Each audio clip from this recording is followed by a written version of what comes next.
minutes 30.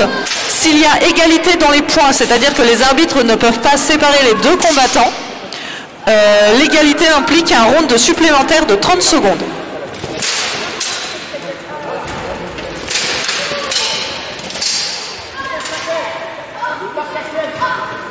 Donc suite aux filles dans la liste 2 doivent se préparer Emmanuel Legrand et Emmanuel D'Angelo, s'il vous plaît. Suivront Rodrigo González et Tanguy Lallemand. Tandis que dans la liste 1, après Antoine Bernal et Orphée Hagenstein, devront se préparer Xavier Depaire et Stéphane Riboldi.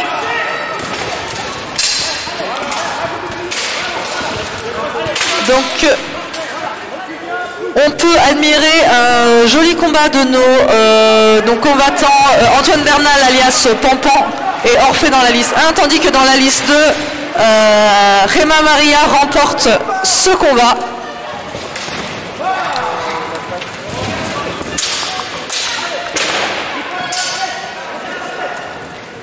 Vous allez remarquer différentes techniques d'utilisation du bouclier selon les combattants. Chaque combattant a ses petites techniques à lui de combat avec le bouclier. Certains vont utiliser donc le bouclier pour pousser le bouclier ou l'arme de leur adversaire et leur ouvrir une porte d'entrée pour leur coup.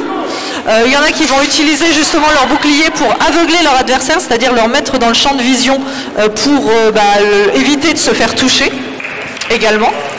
Vous allez avoir aussi différentes techniques selon la taille des boucliers. Vous allez voir qu'il y en a qui ont des boucliers assez grands, comme ce qu'ont actuellement Antoine Bernal et Orphée dans la liste 1, ce qu'on appelle donc des écus, des boucliers écus, et vous en allez voir d'autres avec des boucliers un tout petit peu plus petits, qui sont accrochés au bras, donc souvent ce qu'on appelle en pelle à tarte, qui permettent normalement la percussion, mais qui sont donc plus petits, plus légers, qui couvrent moins, donc qui apportent moins de protection, mais qui permettent un déplacement plus rapide. Sur ces boucliers, souvent, là c'est pas forcément le cas pour beaucoup, mais vous pouvez avoir les blasons, c'est-à-dire les signes d'identification des combattants et des clubs des combattants. Donc leur couleur et possiblement aussi les dessins de leur blason.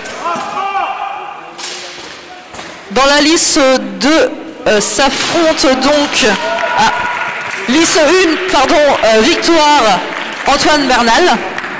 Tandis que dans la liste 2, du coup, s'affrontent Emmanuel Legrand pour la SAPE à Paris et Emmanuel D'Angelo pour les Dragons d'Armes. Donc Emmanuel avec Emmanuel Legrand, parce que c'est deux Emmanuel, avec la ceinture rouge et le tabard noir et blanc. Et Emmanuel D'Angelo avec la ceinture bleue et ce tabard donc des Dragons d'Armes très reconnaissable, vert avec le dragon d'or et son épée d'argent.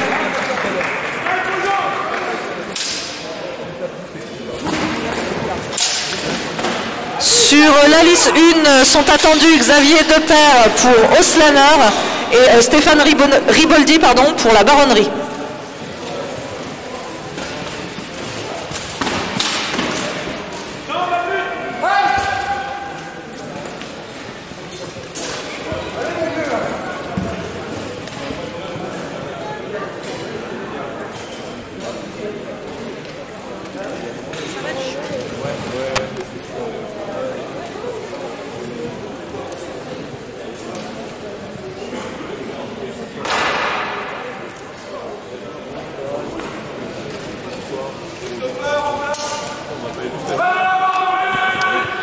En liste 1 commence donc le combat entre Xavier Depaire et Stéphane Riboldi, donc Xavier qui aura la ceinture rouge et Stéphane qui aura la ceinture bleue. Tandis que dans la liste 2, c'est Emmanuel Legrand qui gagne son combat. Sont attendus dans la liste 2 Rodrigo González et Tanguy Lallemand, s'il vous plaît. Suivront Laurie Schmitt et Gabriel Debussac. Dans la liste 1, nous avons donc deux combattants avec des tabards assez similaires en couleur, blanc et rouge. Donc leurs ceintures vous permettront de les différencier, mais aussi leur équipement. Vous voyez donc que les deux combattants portent des casques complètement différents. Vous avez d'un côté un casque, donc celui de Stéphane, donc le combattant à la ceinture bleue.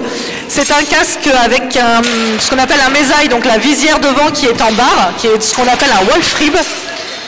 Et en face, Xavier, donc avec la ceinture rouge, a ce que l'on appelle un casque clap-visor, avec un mésaille, donc une visière beaucoup plus fermée. Pourquoi clap-visor? Parce que tout simplement, c'est un mésaille qui s'ouvre avec juste un point d'attache au milieu. Et quand vous l'ouvrez, vous le fermez. Attention, attention, ça fait clap. Donc un clap-visor. Alors que dans la lice 2 s'affronte donc Tanguy l'Allemand avec la ceinture bleue pour Argroas Doux et face à lui Rodrigo González, combattant espagnol du club Sala Carranza, qui s'est déplacé avec toute son équipe pour ce tournoi et nous les en remercions.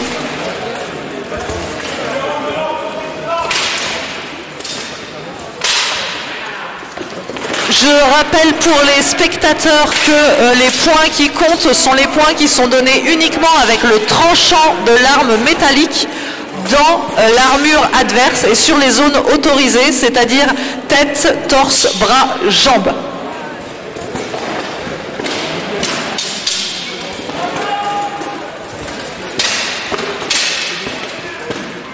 Alors que nous avons un vainqueur dans la liste numéro 1, vainqueur Xavier, bravo à lui. Se prépare pour la liste 1 Philippe Breton et Thomas Wiedehem. Philippe Breton pour Béour Île-de-France et Thomas Wiedehem pour Pardous Bellator. Donc Philippe qui aura la ceinture rouge et Thomas qui aura la ceinture bleue.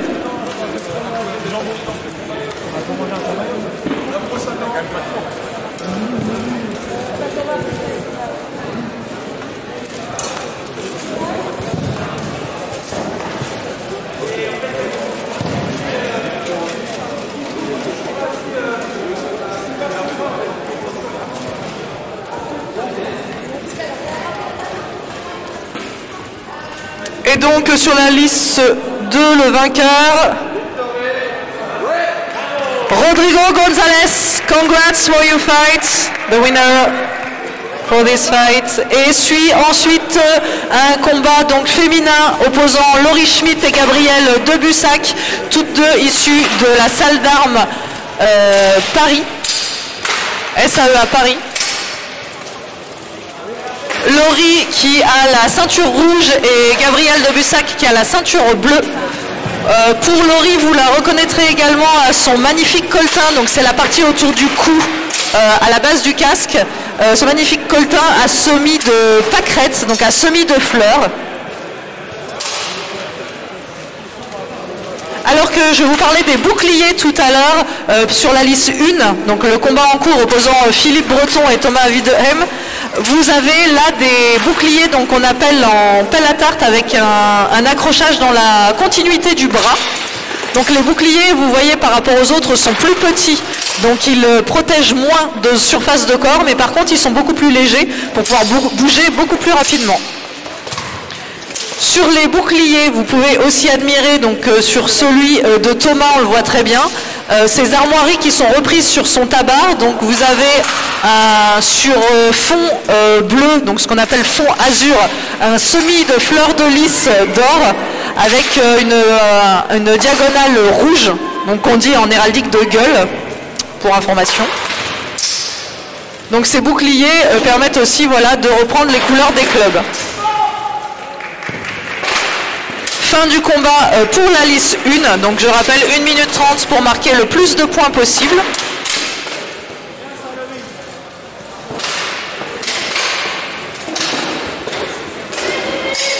Donc on a l'impression 1 minute 30 que c'est pas très long, mais je vous assure qu'une fois qu'on est dans l'armure et qu'on est en combat non-stop, il faut gérer ses mouvements, gérer sa respiration, gérer la tension dans les épaules aussi pour pas se fatiguer très rapidement, puisqu'on a plusieurs combats enchaînés pour sortir des poules, et si on sort des poules, on a ensuite les phases finales. Donc il faut vraiment à la fois contrôler ses techniques de combat, sa respiration, gérer le poids de l'armure. Donc finalement 1 minute 30, quand on est dans l'armure à combattre, ça peut être assez long.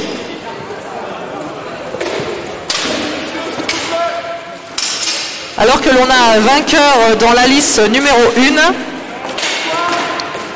1 et victoire pour Thomas. Donc Thomas Wiedehem pour Pardus Bellator. Se prépare en lice 1, s'il vous plaît, Nicolas Lelièvre pour les écuyers du Marchidial et Alexandre Blondeau pour les Faucons Noirs de Touraine.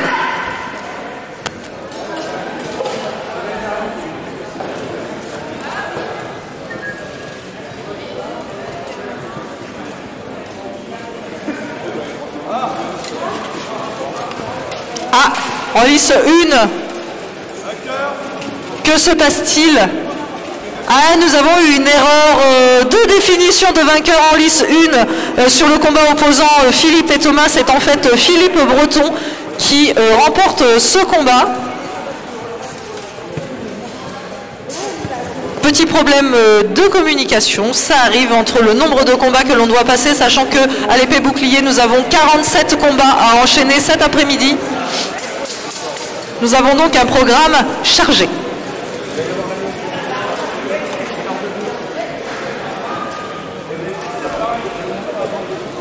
Sont donc attendus en lice 1 Nicolas Lelièvre et Alexandre Blondeau, tandis qu'en lice 2, Laurie Schmitt remporte son combat. Sont attendus en lice Emmanuel D'Angelo et Fabien Doyona pour la lice 2. Emmanuel D'Angelo donc pour les Dragons d'Armes qui s'oppose à Fabien Doyona pour la garde du Roussillon. Donc Fabien reconnaissable à la ceinture bleue et à son tabard bleu, jaune et rouge. Et donc face à lui Emmanuel D'Angelo qui sera reconnaissable à son tabard vert à dragon d'or. Et à qui nous sommes en train de mettre normalement la ceinture rouge qui va permettre aux arbitres de les différencier également. Sur la lice 2, combat Alexandre Blondeau avec la ceinture rouge et le bouclier donc bleu à bordure échiquetée, donc en échiquier blanc et rouge. Tandis qu'en face de lui, nous avons Nicolas Lelièvre qui porte les couleurs rouges et les blasons des écuyers du Marchidial.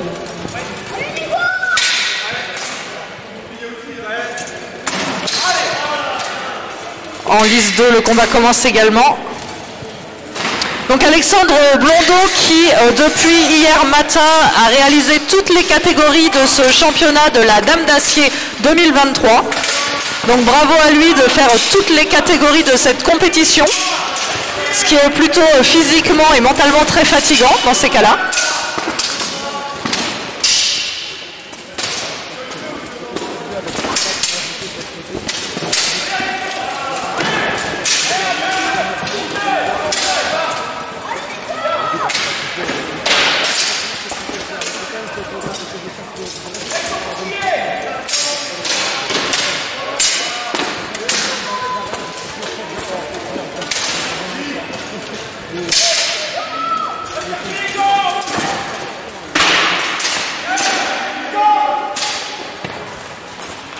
Fin du combat sur la lice 1, bravo les combattants.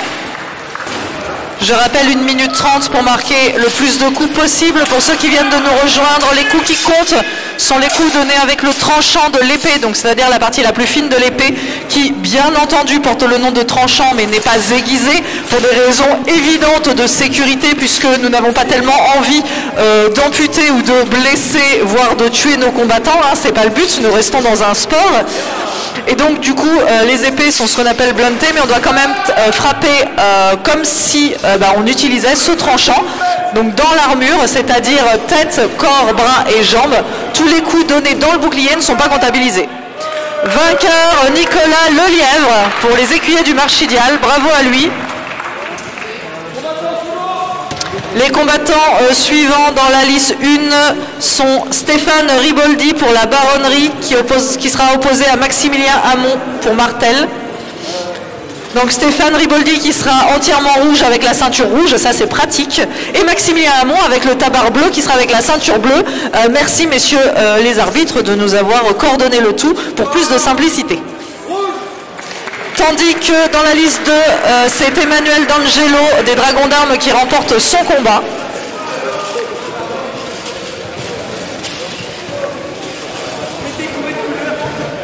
Suivant, vous avez le combat donc dans la liste 2 opposant Emmanuel Legrand pour la SAEA à Tanguy l'Allemand pour Argoasdou. Donc ils sont attendus en liste 2. Suivront ensuite sur cette liste 2 Gabriel de Bussac et Gemma Maria Paral-Sola. Tandis qu'en liste 1 commence le combat entre Stéphane en rouge et Maximilien en bleu. Combat extrêmement dynamique, ils sont motivés, ils veulent en démordre bien sûr. N'hésitez pas à encourager dans le public ou dans le chat votre combattant préféré. Les noms sont inscrits en haut de l'écran pour ceux qui sont sur le live. Vous avez en simultané les deux listes pour suivre les combats qui se déroulent simultanément justement dans notre liste 1 et notre liste 2. Et pour avoir un visuel aussi sur notre magnifique team d'arbitres. Donc les arbitres que vous voyez soit en jaune ou capuchon jaune ou capuchon orange et violet. Donc les arbitres compteurs autour de la liste qui sont chargés de compter les points reçus, donnés par les combattants. Et notre arbitre central qui lui est chargé de séparer les combattants quand il y a un souci ou de lancer et d'arrêter le combat.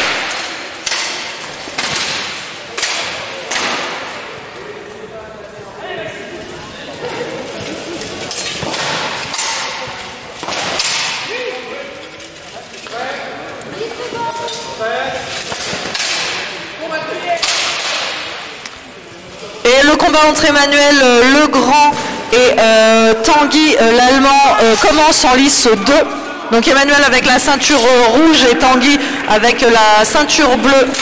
Sachant que Tanguy est beaucoup plus reconnaissable par le semi-dermine qui habille son tabard. Je rappelle que le tabard, c'est la veste en tissu que portent les combattants par-dessus leur armure, qui permettent à la fois de les reconnaître, mais aussi de protéger un peu l'armure, puisque l'armure est un équipement sportif assez consommable, et vu que ça a un coût assez important, on essaye de la préserver au maximum.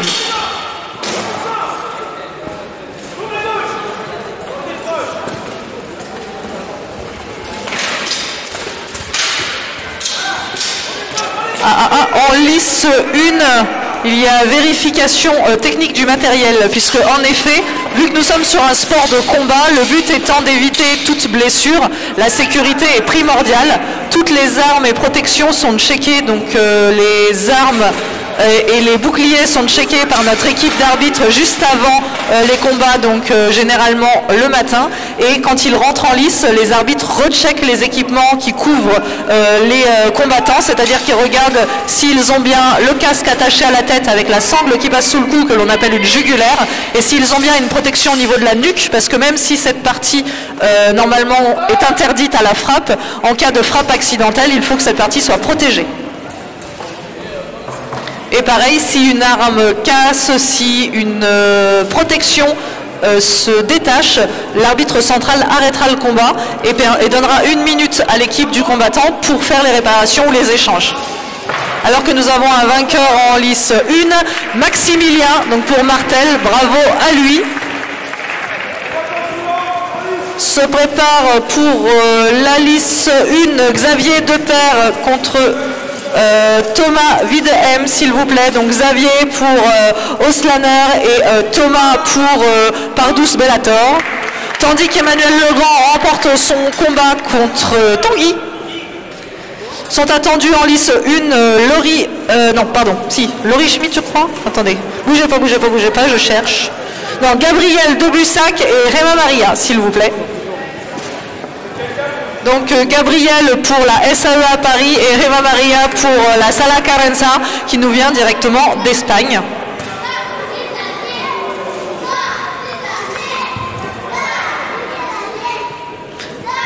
Suivront après Gabriel et Gemma Maria, Rodrigo González et Emmanuel D'Angelo sur la liste 2.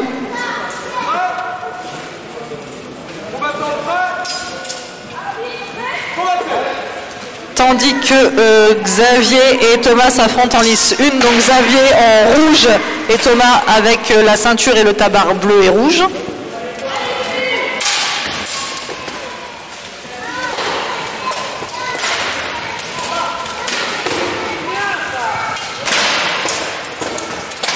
petit rappel aussi pour compter les points, j'ai omis de vous préciser, mais les points touches tête et corps comptent 2 points, tandis que les touches bras et jambes ne comptent qu'un seul point. Les combattants ont donc tout intérêt à essayer de toucher la tête et le corps de l'adversaire, ce qui est chose assez compliquée puisque l'adversaire va se protéger facilement ces zones-là avec son bouclier. Et si on s'approche assez pour toucher ces zones, on risque également d'être touché en retour. Donc il faut vraiment gérer le point de vue technique, la défense et l'attaque pour pouvoir toucher sans être touché ou alors toucher plus que l'adversaire.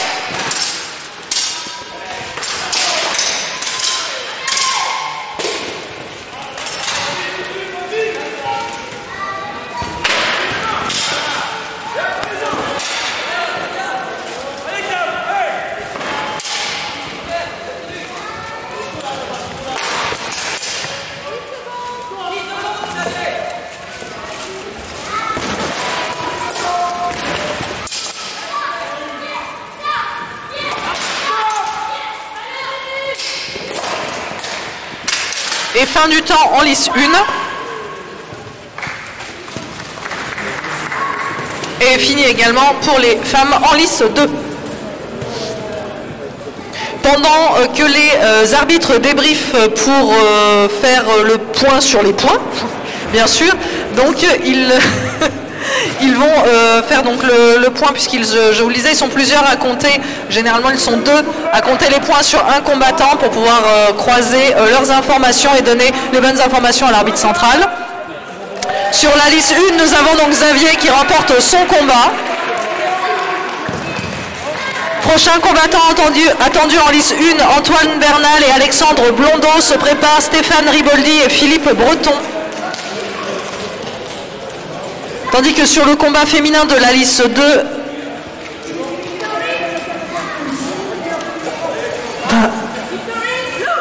vainqueur Réma Maria, bravo les filles, sont attendus à leur suite Rodrigo González et Emmanuel D'Angelo. Se prépareront Laurie Schmitt et Cindy Duhaillon, s'il vous plaît. Donc en lice, Alexandre Blondeau dans la liste 1 pour les Faucons Noirs de Touraine et Antoine Bernal pour la SAEA Paris. Sont attendus en lice 2 Rodrigo González pour la Sala Carenza et Emmanuel D'Angelo pour les Dragons d'Armes.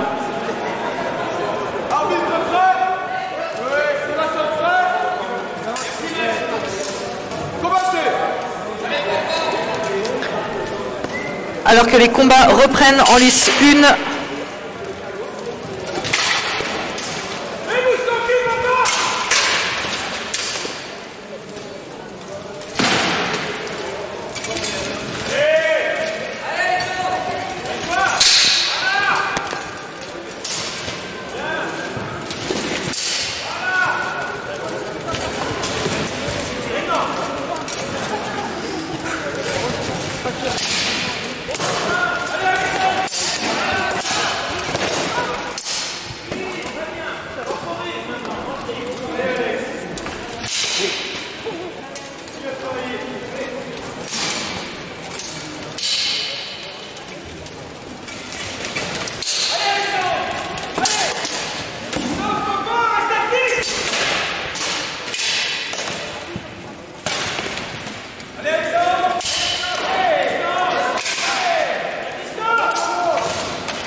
Donc nous avons, je rappelle, en lice 1, Antoine Bernal pour la SAEA Paris avec la ceinture rouge, opposé à Alexandre Blondeau pour les Faucons Noirs de Touraine avec la ceinture bleue. Et si vous voulez le repérer, donc en plus de sa carrure, il a son bouclier bleu bordé donc échiqueté en bordure de cases blanches et rouges. Donc de gueule et d'argent, si on utilise les termes, ce qu'on appelle héraldique, la science des blasons et des couleurs à ces termes. Vous avez différents termes pour ces couleurs. Donc le blanc étant argent, représentant donc le métal argenté. Le jaune représente l'or, le rouge, on appelle ça de gueule, et le bleu, par exemple, d'azur. Le noir sera sable et le vert sera sinople, pour info. Et vainqueur sur cette liste 1, Pampan, donc Antoine Bernal.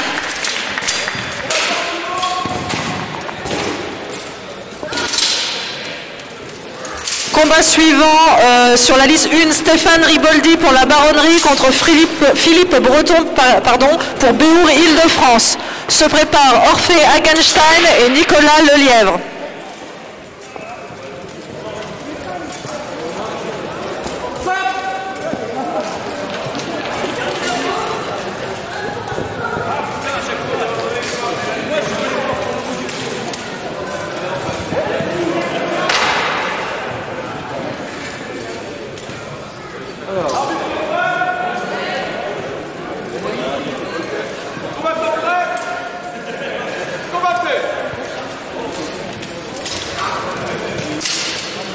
En lice, donc en lice 1, vous avez avec la ceinture bleue Philippe Breton, donc pour Béour Île-de-France, et face à lui en rouge et blanc avec la ceinture rouge Stéphane Riboldi pour la baronnerie. Non, c'est rien, t'inquiète. Ça va nous permettre en plus de faire un petit point équipement. Donc vous avez nos combattants de la liste 1, quand vous le voyez, donc quand le bouclier de Philippe n'est pas devant le casque de Stéphane, vous avez deux casques différents. L'un, donc les deux sont des bassinets. Alors le bassinet, c'est la forme du casque, donc on va dire l'arrière, ce qui couvre la tête. Et sur ce casque est fixée une visière qu'on appelle un mésaille. Et ce mésaille peut avoir différentes formes. Donc actuellement sur le combattant en rouge de la liste 1, vous voyez un mésaille qu'on appelle Wolfrib, donc qui est fait de barreaux, comme une cage thoracique en fait. Et de l'autre côté, vous avez un mésaille beaucoup plus fermé sur Philippe, avec cette forme que l'on dit, me semble-t-il, en museau de chien, je crois, je ne le vois pas de profil. Ah non, pas tout à fait, ça n'en est pas tout à fait un, mais avec donc justement un mésaille beaucoup plus fermé. Vous avez donc un des deux combattants qui va mieux voir et mieux respirer que l'autre, mais qui sera un peu moins protégé vu que beaucoup plus d'ouverture possible. Ces deux types de visières sont identifiables sur des enluminures ou dans des pièces de musée, donc si ça vous intéresse de voir. Sur l'équipement de torse donc de Philippe avec la ceinture bleue, on voit bien qu'il s'agit donc d'une brigandine dont je vous ai parlé tout à l'heure, cette veste en tissu à l'intérieur de laquelle sont rivetées des petites plaques de métal. Vous avez donc les protections de bras, ce qui protège les épaules, ça nomme des spalières. Donc c'est la partie vraiment qui va aller de la clavicule jusqu'au bas de l'épaule. Donc ça s'appelle une spalière. Ensuite vous avez les protections de bras. La protection de coude s'appelle une cubitière, tandis que les protections de l'avant-bras s'appellent tout simplement des canons d'avant-bras, parce que souvent elles ont cette protection un peu circulaire pour, comme un canon, protéger cette partie. Les protections viennent aussi sur les jambes, donc vous avez les protections au niveau des cuisses. Au niveau des genoux, vous allez pouvoir voir des protections avec des ailettes sur les côtés. Ça va protéger des coups qui viennent justement de façon latérale pour éviter d'avoir mal au niveau de l'articulation, ce qui pourrait empêcher beaucoup le combat. Et enfin, au niveau des mollets et des tibias, vous avez ce que l'on appelle des grèves. Alors, je vous rassure, le mot grève n'a aucun rapport avec une quelconque manifestation sociale, même si nous y sommes beaucoup en ce moment. Selon l'étymologie la plus admise, le mot grève, en fait, viendrait possiblement de l'arabe, repris ensuite par le portugais, donc au début du Moyen-Âge. Le mot donc du mot greba, qui veut dire, en fait, qui désigne soit le tibia, soit cette arête au niveau du tibia, et qui a donné ce nom à la protection de tibia actuelle, grève. Alors qu'en lice 1, le vainqueur est Stéphane Riboldi pour la baronnerie. En lice 2 s'affrontent donc les femmes, donc vient de finir le combat opposant Cindy Duhaillon pour la confrérie des loups et Laurie Schmitt pour la SAE à Paris.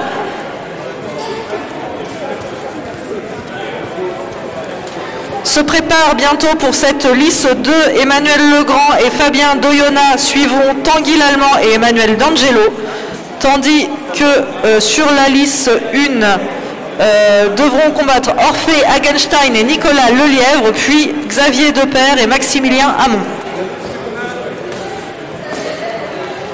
Orphée Hagenstein et Nicolas Lelièvre sont attendus en lice. Ils sont déjà en lice 1, c'est magnifique. Alors là, ça va être un tout petit peu plus complexe puisque les deux sont en rouge. Donc là, c'est pareil, la ceinture rouge représentant, donc portée par Orphée des Auslanners et la ceinture bleue portée par Nicolas pour les écuyers du Marchidial. Là, vous avez plusieurs façons de les reconnaître puisque leur tabaret rouge de loin on ne voit pas. Donc, comme je vous disais tout à l'heure, le casque, si vous avez bien suivi, vous en avez un fermé en museau de chien. Et l'autre, alors ouvert, là nous ne sommes pas sur un Wolfram, mais nous sommes sur ce qu'on appelle sur un nasal, puisque, attention, c'est très compliqué, il y a une protection au niveau du nez. Merci. Et ce qui peut vous permettre de les reconnaître aussi, et c'est là que les blasons interviennent, c'est leur bouclier.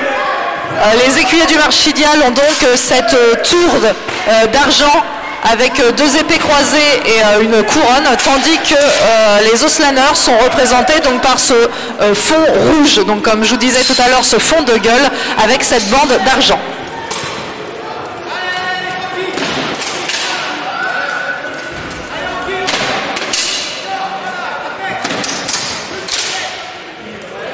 Et le combat commence en lice 2 entre Fabien Doyona de la garde du Roussillon avec la ceinture bleue et en face Emmanuel Legrand avec la ceinture rouge et le tabard noir et blanc de la SAE à Paris.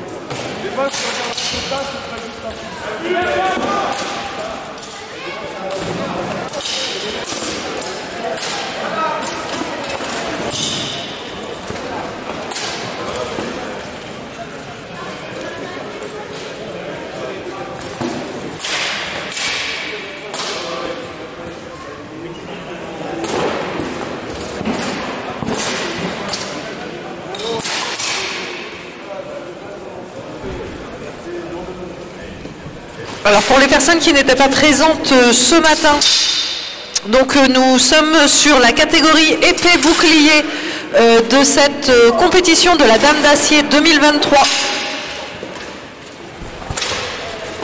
Donc l'activité sportive, pour ceux qui ne connaissent pas, on va reprendre dès le début. L'activité sportive que vous voyez actuellement s'appelle du béour.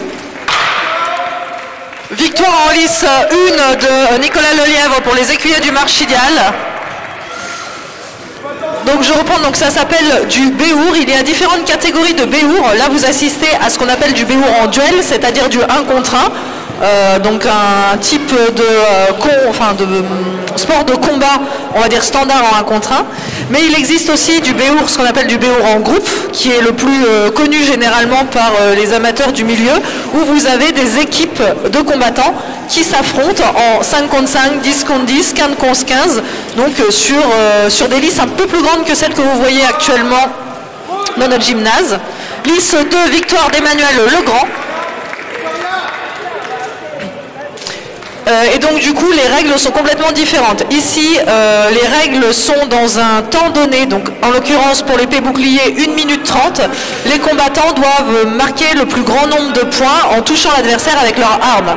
Sur des combats en équipe, donc du béour en équipe, le principe est différent puisque le but est de mettre au sol l'équipe adverse en premier. Donc les techniques utilisées dans les deux cas sont complètement différentes, mais pour des combattants, nous aujourd'hui nous avons des combattants de groupe, habitués au groupe, qui font du duel. Les deux techniques sont à la fois différentes et complémentaires, principalement pour le pro fight que l'on a vu hier soir par exemple, puisque dans le pro fight on a le droit de mettre au sol, et les personnes qui sont habituées à mettre au sol en combat de groupe ont un léger avantage par rapport à des personnes qui ne font que du duel et qui sont un petit peu moins à l'aise avec l'entrée en lutte par exemple. Sachant qu'aujourd'hui vous êtes sur un duel épée-bouclier, à savoir qu'il est interdit de mettre au sol et normalement donc d'agripper son adversaire. il faut utiliser uniquement son arme, donc son épée, pour frapper l'adversaire et son bouclier pour parer les coups, donc arrêter les coups, ou alors gêner l'adversaire en bloquant son bouclier, en bloquant sa visibilité grâce à ça. Alors en lice 1, vous avez actuellement le combat entre Xavier Depère avec la ceinture rouge et le tabard rouge et blanc qui représente Oslaner, tandis que Maximilien Hamon avec la ceinture et le tabard bleu représente Martel. Donc vous voyez donc ces armoiries dans le dos de son tabard. Donc un marteau d'armes d'argent encadré de 2 fleurs de lys d'or et surmonté d'une couronne d'or. Sur la liste 2, avec le tabard vert, vous avez Emmanuel D'Angelo, donc des dragons d'armes, qui affronte le combattant d'Argroas Doux avec la ceinture rouge, donc Tanguy l'Allemand. Donc là, la technique va être pour le combattant d'essayer de passer à travers les protections du bouclier de son adversaire, tout en se protégeant lui-même avec son propre bouclier. Sur la liste 2, vous voyez d'ailleurs les deux combattants utilisent la technique dont je vous ai parlé tout à l'heure, c'est-à-dire qu'ils vont essayer de bloquer la visibilité de leur adversaire avec leur bouclier en plaquant le plat de leur bouclier devant les yeux, donc devant le casque de l'adversaire, pour donc limiter ses mouvements et en profiter pour taper les zones accessibles, donc les jambes, les bras, le torse et la tête. En termes de points, nos arbitres comptent de la manière suivante: 2 points pour la tête et le torse et 1 seul point pour les bras et les jambes. Sachant que taper dans les pieds est interdit et les mains ne rapportent pas de points.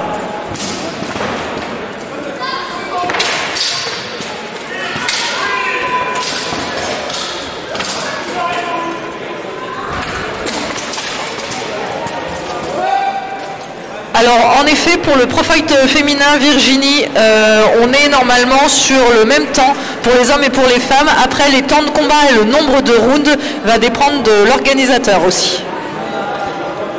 Là, nous avons fait 3 rounds de 2 minutes. Il y aurait eu des femmes qui auraient voulu faire du pro fight, ça aurait été exactement la même chose. Donc c'est pour ça que c'est des temps donc pour le cardio, etc. C'est des choses sur lesquelles il faut beaucoup s'entraîner, principalement s'il y a des femmes qui veulent faire du pro fight. Donc c'est intéressant de s'entraîner sur ces temps-là, apprendre à respirer, à s'économiser, à porter l'armure sur des temps aussi longs avec les pauses aussi courtes. En lice 1, vainqueur Xavier.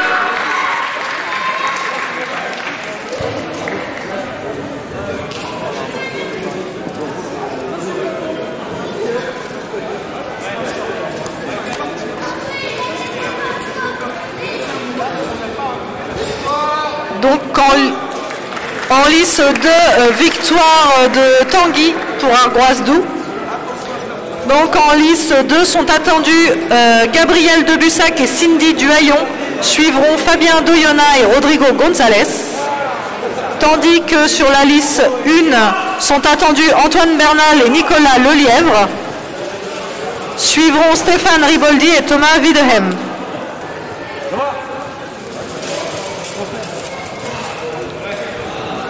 Sur la liste 2, donc, sont en train de se préparer Gabriel Debussac avec la ceinture rouge pour la SAEA Paris.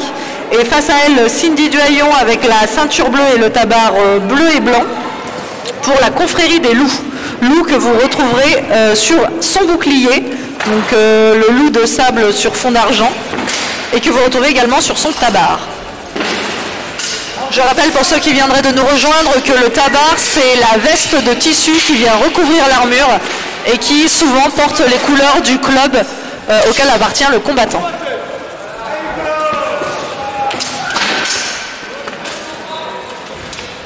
Alors Virginie, normalement on peut changer de type d'arme, mais ça c'est toujours pareil, ça dépend et des combattants et de l'organisateur.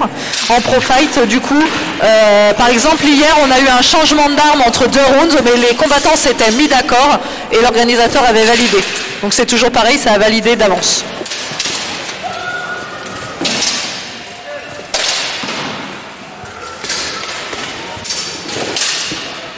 Alors qu'en lice 1, donc Antoine Bernal avec la ceinture rouge pour SAEA Paris affronte son adversaire Nicolas Lelièvre pour les écuyers du Marchidial avec la ceinture bleue et le tabard rouge. Reconnaissable aussi à son bouclier, à la tour d'argent aux 2 épées croisées surmontées de la couronne.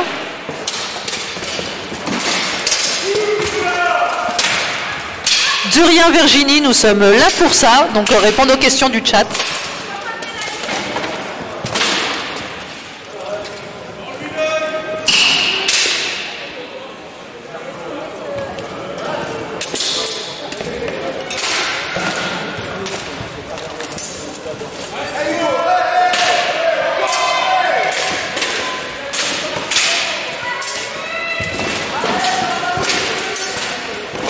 Je rappelle les temps de combat, 1 minute 30 de combat.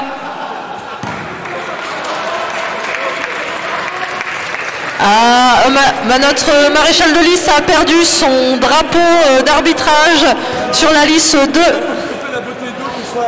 Alors vous allez vous demander pourquoi les arbitres centraux ont justement ces drapeaux jaunes.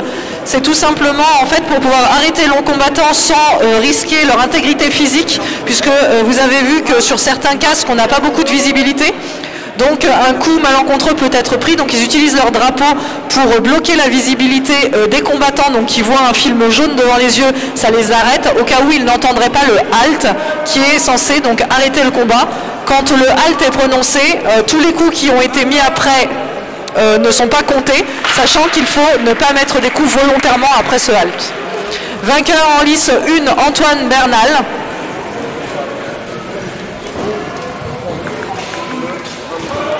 Sont attendus en lice Stéphane Riboldi et Thomas Videhem. Donc Stéphane Riboldi avec la ceinture rouge et le tabac rouge pour la baronnerie. Et Thomas donc Videhem pour Pardus Bellator. Tandis que sur la liste 2, victoire Gabriel de Bussac, me semble-t-il, pour la SAEA Paris. Sont attendus à leur suite Fabien Doyona pour la garde du Roussillon et Rodrigo González pour la Sala Carranza, donc qui nous vient d'Espagne. Fabien qui sera avec la ceinture rouge et Rodrigo qui sera avec la ceinture bleue.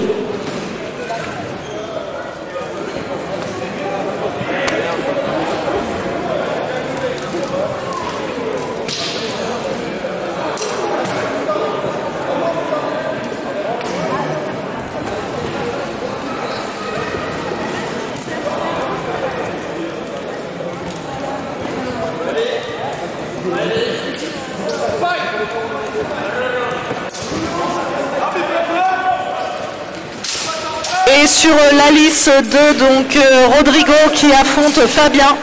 Donc Rodrigo avec la ceinture bleue et le bouclier reconnaissable donc avec ce fond noir, donc ce qu'on appelle un fond de sable. Et alors il y a 2 dragons et il y a une phrase que je n'ai pas réussi à lire qui semble être, donc attendez.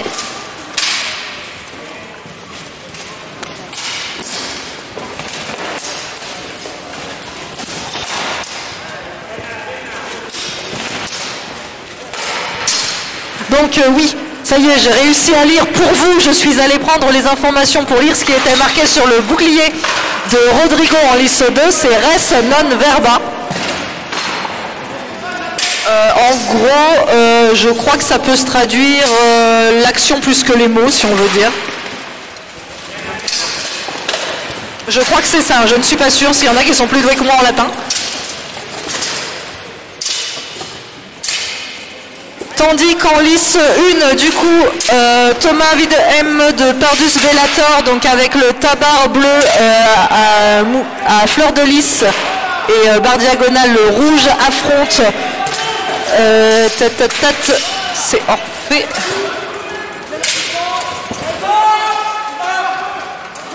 Bien, affronte Orphée Hagenstein donc de Ostlaner en rouge et blanc. Ah non, au moins que ce soit Stéphane Riboldi, non? Ah oui, non, pardon. C'est Stéphane Riboldi actuellement de la baronnerie en lice 1. Ils ont des tabards aussi des mêmes couleurs.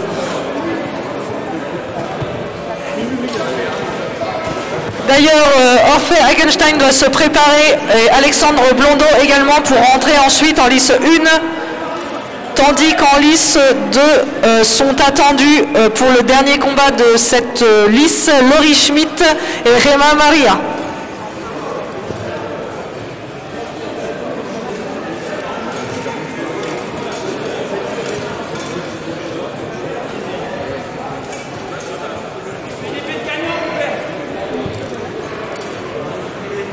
Sur nos deux listes, les arbitres sont en train de délibérer pour nommer le vainqueur ou savoir si il est besoin d'un round de 30 secondes supplémentaires. En effet, si les points ne permettent pas de départager les combattants, le corps arbitral peut décider de les faire combattre 30 secondes supplémentaires pour permettre de se faire départager.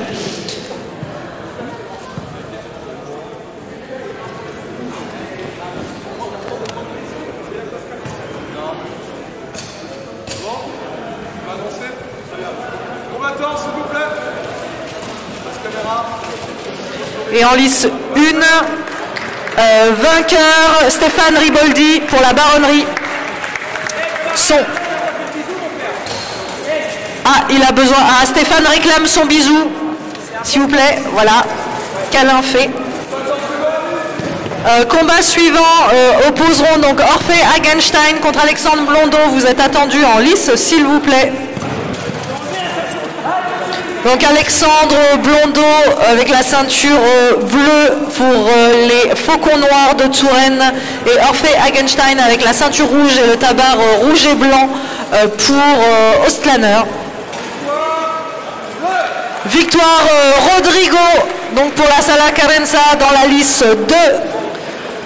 Suivent en lice 2 s'il vous plaît Laurie Schmidt et Rema Maria Paralsola, s'il vous plaît. Donc Laurie pour la SAEA Paris et Rema Maria pour la Sala Carenza, également club donc espagnol qui sont venus avec plusieurs combattants de très bon niveau et on est très très content de les accueillir aujourd'hui pour cette compétition de la Dame d'Acier 2023.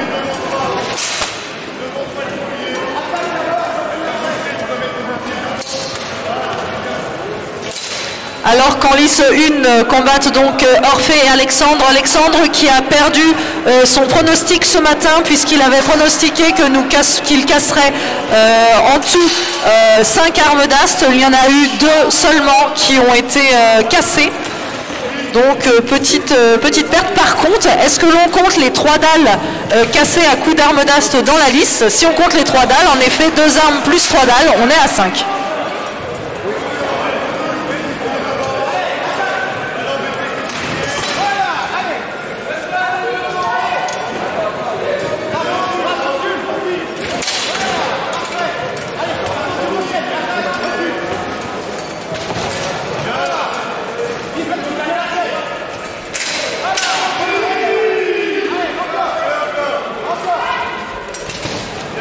Alors que s'engage en lice 2 le dernier combat de poule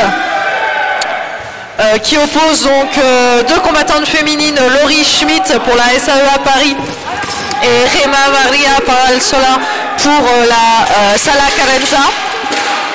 Donc Laurie avec la ceinture rouge et le coltan à fleurs et Rema Maria avec la ceinture bleue et la brigandine rouge.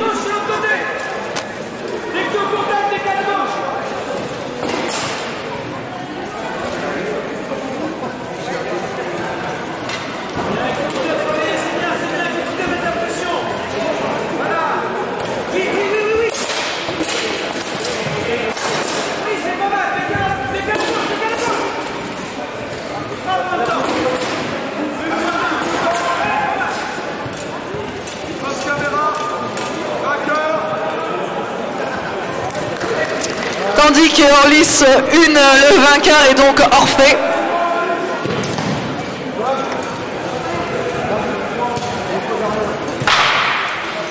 En lice 1, dernier combat de poule pour cette liste, Maximilien Hamon pour Martel avec la ceinture rouge et Philippe Breton avec la ceinture bleue pour Île-de-France BO. Ce sera le dernier combat, donc nous sommes là sur les 2 derniers combats des poules avant de passer au quart de finale, puis demi et finale. Donc Maximilien qui aura la ceinture rouge et le tabard bleu en lice 1, opposé à Philippe qui aura donc la ceinture bleue sur sa brigandine.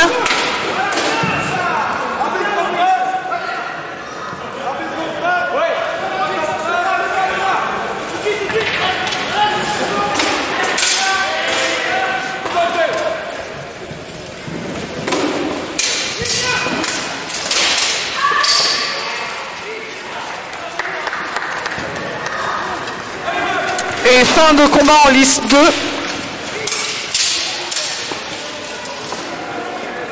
Les arbitres vont donc bientôt nous annoncer la gagnante de ce combat.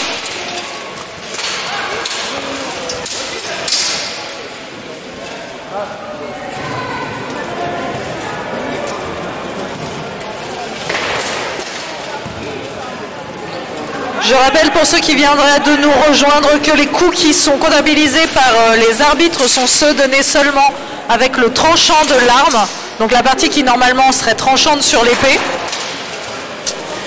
qui est donnée donc dans la tête, les bras, le torse et les jambes, les mains et les pieds ne comptant pas. Victoire pour Reva Maria de la Sala Carenza. Bravo à elle, et c'est la fin des poules, messieurs, mesdames les arbitres, pour la liste 2. Vous avez donc une pause le temps que le combat de poules de la deuxième liste se finisse. Puis nous aurons une petite pause de quelques minutes, le temps de mettre en place les combats de quart de finale. Alors que Philippe vient de bloquer Maximilien dans le coin de la lice. Fin du combat. Donc on a un fin de combat aussi en lice 1, où on va attendre les résultats. Mesdames et messieurs les arbitres, n'hésitez pas également quand vous avez fini le comptage et l'arbitrage à vous hydrater, buvez de l'eau. Alors que notre Knight Marshal, donc notre arbitre central sur la liste 1, va annoncer le résultat du dernier combat. Vainqueur Maximilien. Maximilien Hamon, donc pour Martel, bravo à lui. Et c'est une pause bien méritée donc pour nos combattants et nos arbitres. Nous revenons d'ici quelques minutes. Pour le public présent dans le gymnase de Saint-Michel-sur-Ange, il est 15 heures passées. N'hésitez pas à faire une pause ravitaillement si vous voulez. Vous avez donc des crêpes disponibles, un stand de crêpes disponible à l'entrée du gymnase. Selon les retours que nous avons...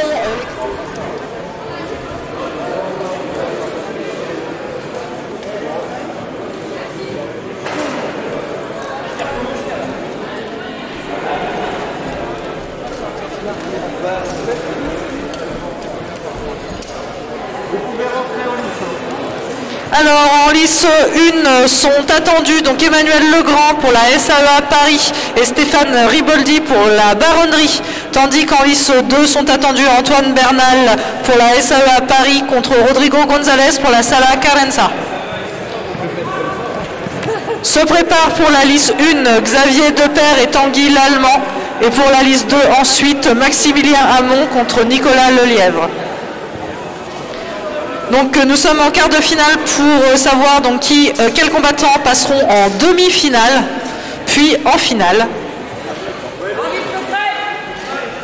Donc les deux combats commencent simultanément presque. Vous avez en lice 2 donc Antoine Bernal avec la ceinture rouge et pardon, je vais y arriver. Rodrigo González avec la ceinture bleue.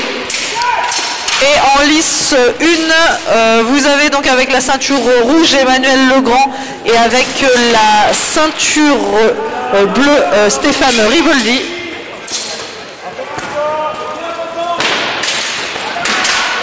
Pour ceux qui nous rejoignent uniquement pour ces quarts de finale, Le combat durera 1 minute 30 et pendant cette minute 30, les combattants devront marquer le plus de points possible. Comment marque-t-on des points? Eh bien, c'est en donnant des coups avec la partie qui s'appelle le tranchant de l'épée, donc la partie la plus fine de l'épée, qui n'est bien sûr pas tranchante pour des raisons de sécurité.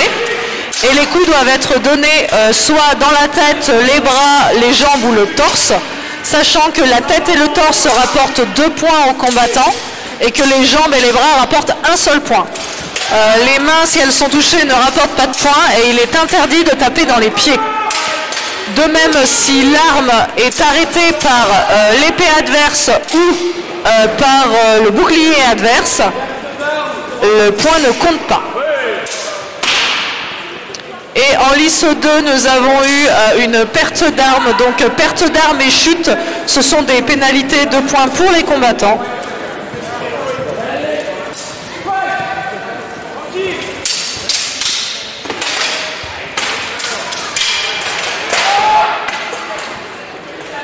Et fin du combat en lice 2 sur un Antoine Bernal, donc alias Pampan pour son petit nom, surexcité, survolté dans ce quart de finale épée bouclier de la Dame d'Acier 2023. Tandis qu'en lice 2, donc, nous avons l'annonce du vainqueur, Emmanuel Legrand.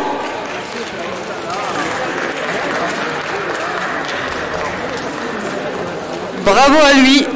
Tandis que sont attendus donc en lice 1 Xavier Deper pour Oslaner et Tanguy l'Allemand pour Argroasdou. Donc pour le combat suivant des quarts de finale en lice 1. Tandis qu'en lice 2, le gagnant est Antoine Bernal, alias Pampan pour la SAEA Paris. Sont attendus en lice 2 Maximilien Hamon pour Martel et Nicolas Lelièvre pour les écuyers du Marchidial. Donc les écuyers du Marchidial avec le tabac rouge et la ceinture bleue. Et donc Maximilien Hamon avec son tabac bleu et la ceinture rouge. Donc dernier de chaque côté, dernier combat de ces quarts de finale avant de passer aux demi-finales. Le travail que ça va demander pour mardi, ça sera pas beaucoup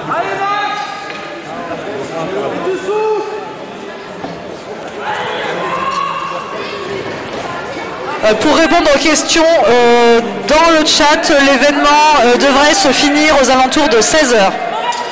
Pour les combats, en tout cas.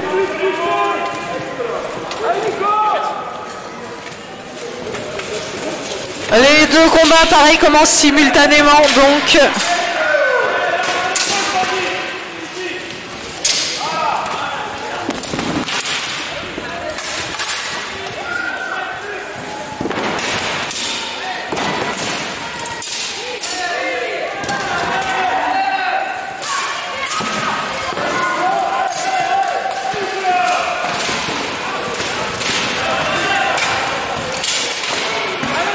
Et donc nos combattants qui sont très dynamiques sur ces combats de quart de finale, puisqu'ils disputent actuellement chacun une place en demi-finale. Le vainqueur de chaque combat de ces quarts de finale va en demi-finale.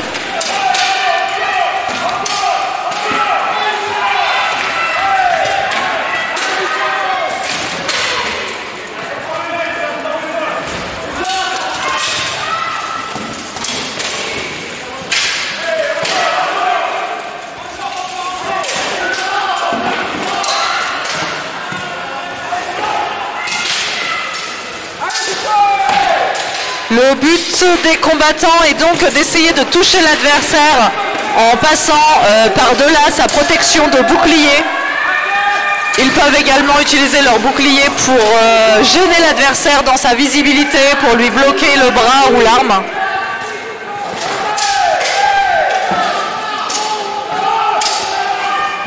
Et fin de combat. Dans la liste 2, donc 1 minute 30. Et délibération donc de la part de notre équipe arbitrale, donc notre corps arbitral pour savoir quels sont les combattants qui iront en demi-finale.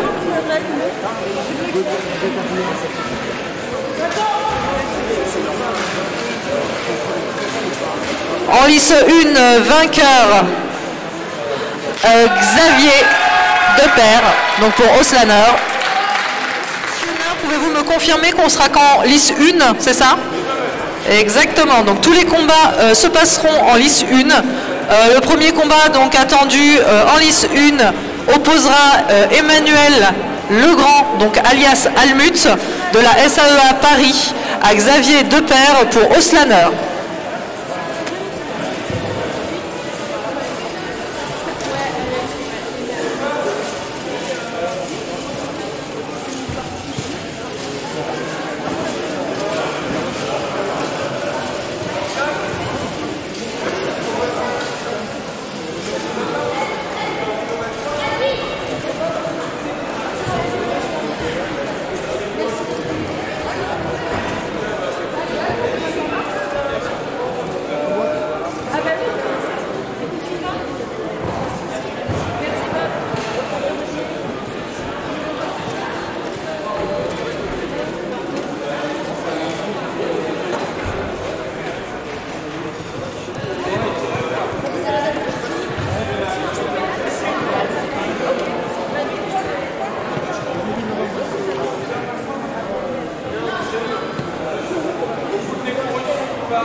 Et donc en lice 1, le premier combat de demi-finale qui oppose Emmanuel Legrand avec la ceinture rouge contre Xavier Deper avec la ceinture bleue.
Et donc fin de la première minute 30 de combat. Le corps arbitral va maintenant délibérer donc, et mettre en commun leurs points, savoir si les deux combattants peuvent être départagés au point. S'il y a une égalité, il y aura 30 secondes supplémentaires.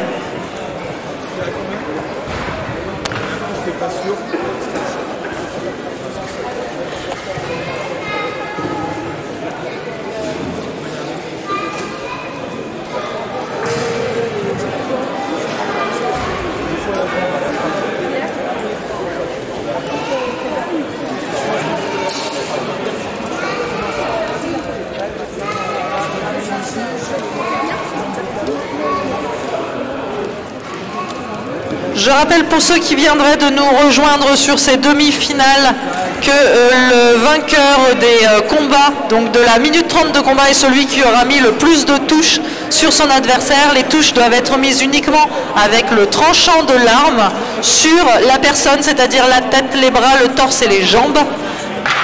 La tête rapportant 2 points, ainsi que le torse, bras et jambes 1 point. Vainqueur Emmanuel Legrand, premier combattant à aller en finale pour combattre donc pour la médaille d'or épée bouclier de la Dame d'Acier 2023. Sont attendus en lice 1 Maximilien Hamon et Antoine Bernal.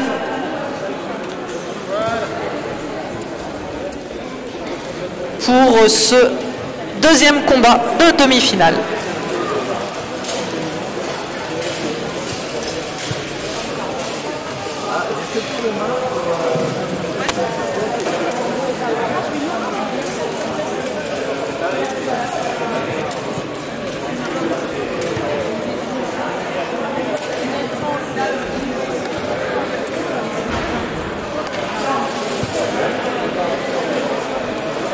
Donc Antoine Bernal qui représentera la SAEA Paris, tandis que Maximilien Hamon représentera donc Martel.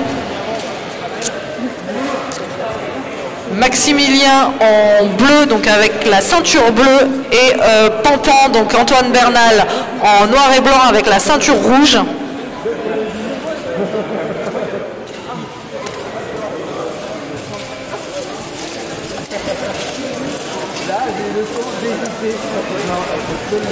Pour ceux du public qui se poseraient la question, donc les armures qu'ils portent sont d'inspiration médiévale mais ne sont pas d'époque bien sûr. Ce sont des équipements sportifs qui ont été fabriqués de façon moderne, donc en acier trempé ou en titane, mais qui sont inspirés de pièces que l'on retrouve dans les musées ou dans les enluminures. Principalement donc des armures du 15e siècle, hein, on va pas se mentir. C'est celles qui protègent le plus pour le sport que nous faisons nous, donc où le combattant encaisse les coups d'armes, que ce soit les armes d'épée à une main comme ce que vous avez ici, les armes d'ast aussi qui sont un peu plus violentes comme vous avez pu voir ce matin, ou l'épée à 2 mains que l'on a vu hier après-midi. Alors on peut voir la technique d'Antoine Bernal Pampan qui, avec son bouclier, essaye de venir chercher l'arme de son adversaire pour parer du coup ses coups, l'empêcher de frapper tout en lui permettant de taper dans les zones autorisées, c'est-à-dire la tête, le torse, les bras et les jambes. Tous les coups aux pieds sont interdits bien entendu, il y a aussi les coups au niveau de la nuque, du cou, de l'intérieur des articulations de l'entrejambe. Les coups au niveau de la main sont autorisés mais ne rapportent pas de points. Et bien entendu sont interdits les coups de poing, les coups de tête, les coups de pied, les coups de genoux, les prises pour amener au sol, les coups d'estoc également, c'est-à-dire les coups donnés avec la pointe de l'arme pour des raisons de sécurité. Parce que même si c'est un sport de combat qui peut paraître violent de l'extérieur, il y a les règles de sécurité pour éviter un maximum les blessures.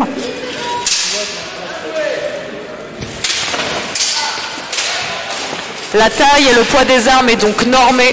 Les types d'armures sont également normés et soumis à validation d'un comité historique pour donc un sourcing des origines des inspirations d'armures qui doivent être inspirées de la même tranche d'âge et de la même région historique.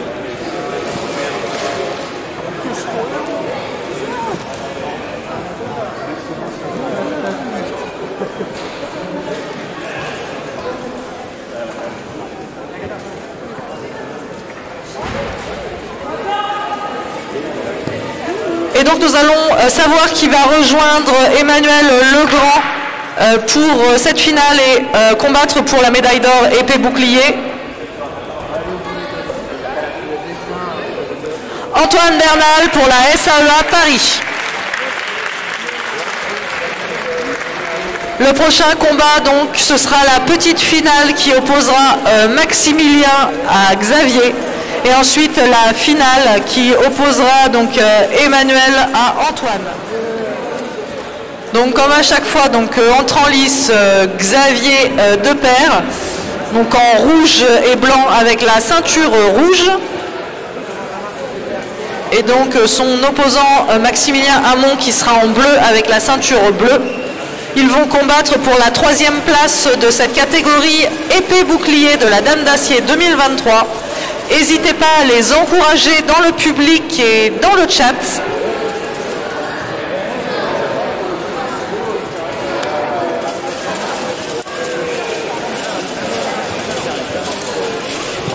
Tout va se jouer sur ce combat en 1 minute 30 pour la 3e place et donc la médaille d'argent.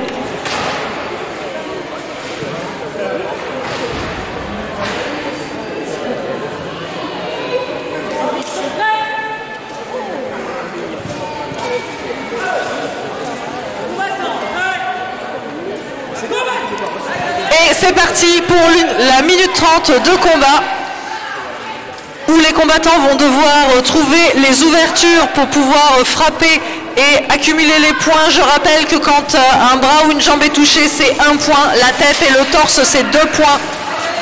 Sachant que la tête et le torse en épée bouclier, ce sont les 2 parties les plus compliquées à avoir, puisque justement le bouclier est là pour protéger un maximum ces zones.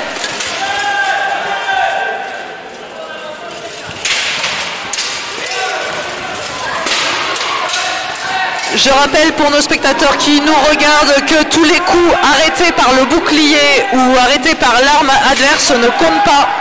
Seuls les coups donnés avec le tranchant de l'épée comptent.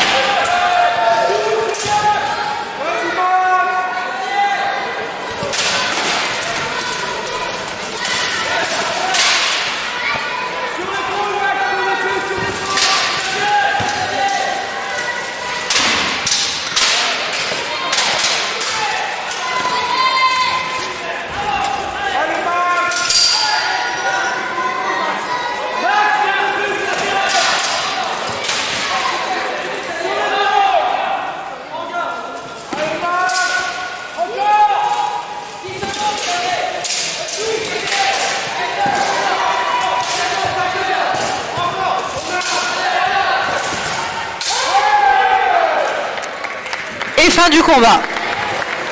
Bravo messieurs.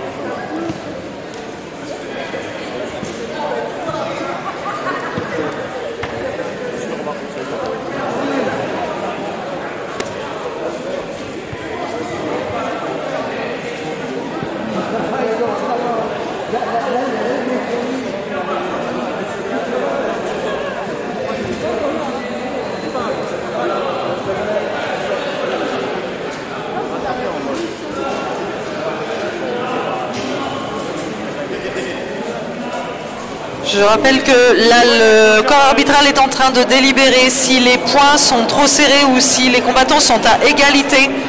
Un 2e round de 30 secondes sera mis en place pour les départager.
Le chrono c'est 30 secondes là.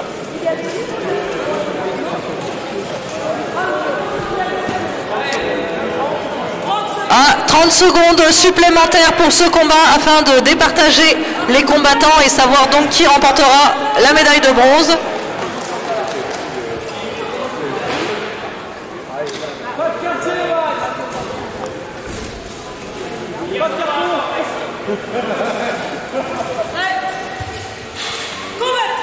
Et 30 secondes supplémentaires, 30 secondes, ça va passer vite pour mettre les points qui vont permettre de départager les combattants.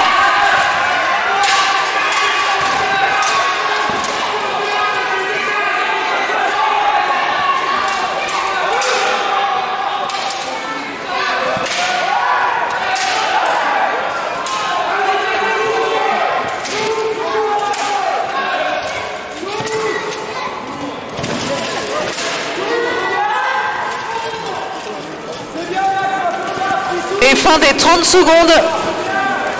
Est-ce que les coups donnés par nos deux combattants vont être assez portés, assez puissants pour être comptés par nos arbitres? Et est-ce que un des combattants va s'être démarqué sur le nombre de coups donnés, sachant que les coups qui comptent sont simplement les coups qui sont portés avec le tranchant de l'arme, je le rappelle.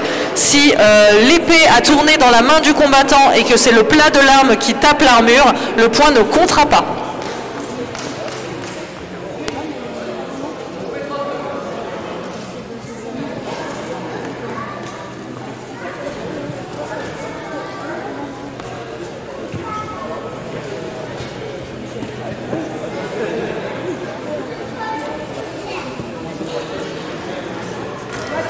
Et cette fois c'est bon, la Knight Marshall, donc l'arbitre central de lice, a posé son drapeau, ce qui fait que nous avons un vainqueur.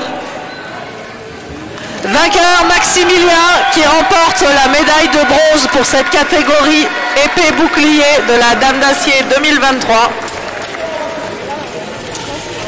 Sont appelés en lice Emmanuel Legrand alias Almut et Antoine Bernal alias Pampan pour la finale de cette catégorie épée bouclier de la Dame d'Acier 2023. Deux combattants de la SAEA Paris.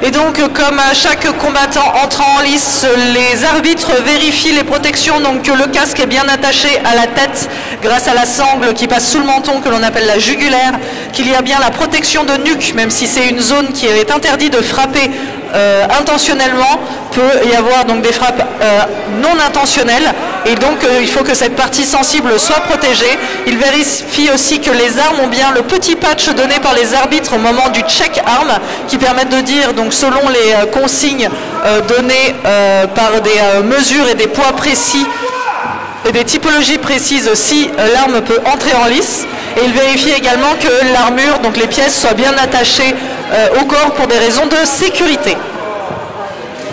Et comme d'habitude, nous attendons Monsieur Pan, Antoine Bernal, qui prend toujours son temps. Et je...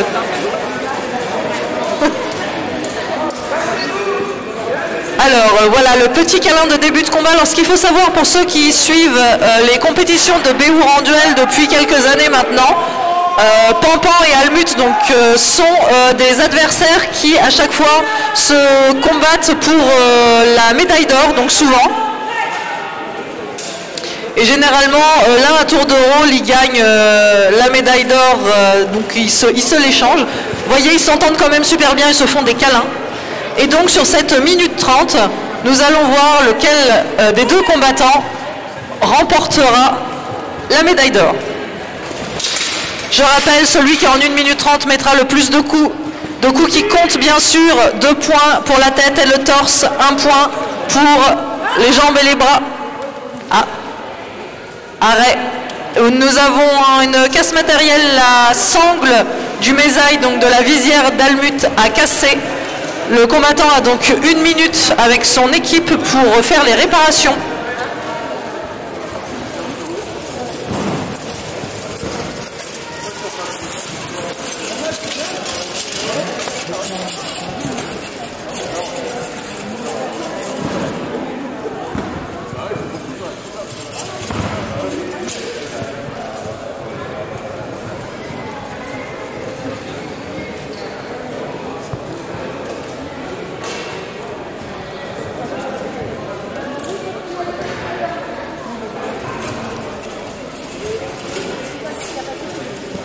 Une fois les réparations faites, l'arbitre de lice vérifiera si cette réparation convient. Pour des raisons de sécurité, si ça lui convient, elle fera reprendre le combat, ce qui est le cas. Vérification faite. Le combat peut donc reprendre et c'est parti. Je rappelle que nos deux combattants s'affrontent pour la première place de cette catégorie épée bouclier de cette compétition 2023 de la Dame d'Acier. Deux combattants donc du même club, la SAE à Paris, qui ont l'habitude de s'affronter en entraînement comme dans les compétitions.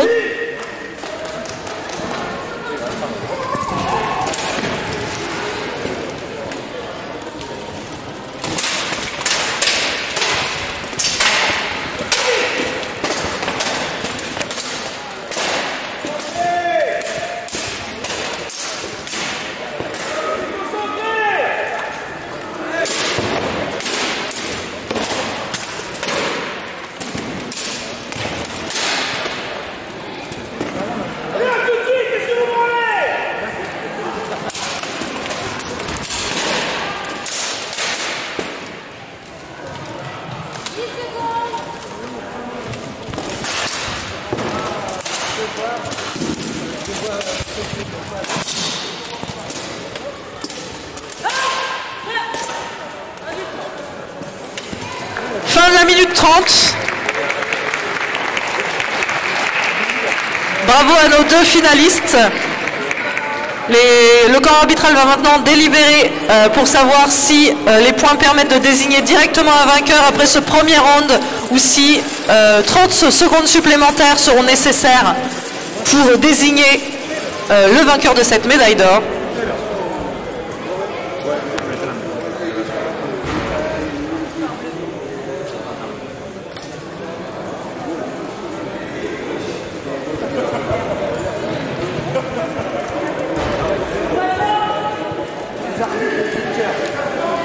Et il y a un vainqueur du coup, messieurs. Vous pouvez aller rejoindre la maréchale de lice au milieu pour que l'on puisse annoncer le vainqueur de la médaille d'or de l'épée bouclier de la Dame d'Acier 2023.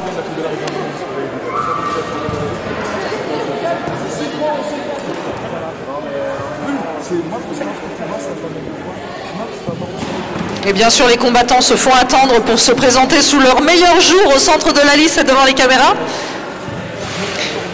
Parce que ça a beau être des combattants bourrins, c'est aussi des princesses, hein, on va pas se mentir.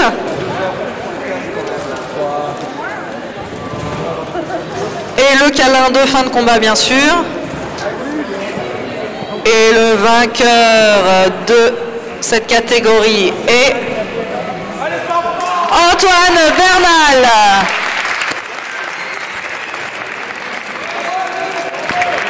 Bravo donc Antoine Bernal, médaille d'or sur cette compétition. Alors pour la répétition du porté de Dirty Dancing, nous repasserons. Ne partez pas trop loin, chers combattants, nous allons faire dans la liste 1 la remise des prix pour la catégorie. Pour la deuxième place, Laurie Schmitt, également de la SAE à Paris. On a perdu Laurie. Laurie.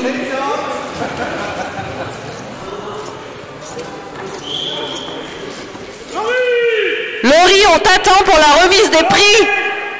Elle est en train de manger.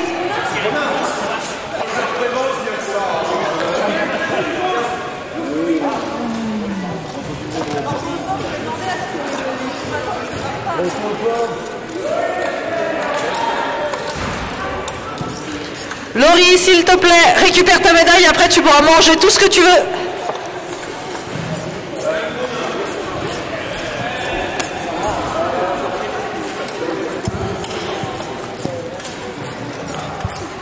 Et enfin, pour la première place, Gema Maria Paralsola pour la Sala Carenza, donc la salle espagnole.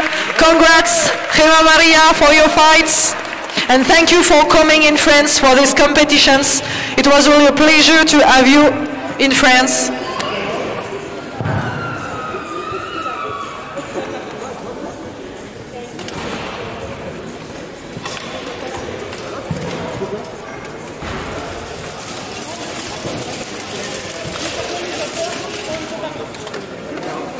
Pour la deuxième place, Emmanuel Legrand.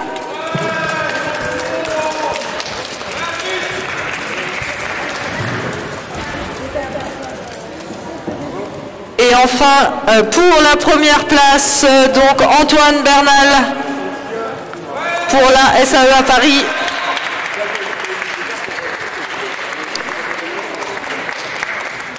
Félicitations donc aux combattants donc, qui ont combattu tout ce week-end. Merci de s'être déplacés, donc aux combattants de toute la France qui sont venus.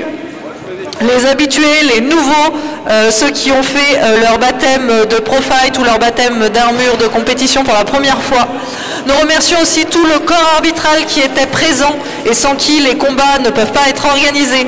Merci également à tous les bénévoles, donc régie, encadrement, nourriture, montage, démontage de lisse, secours, etc.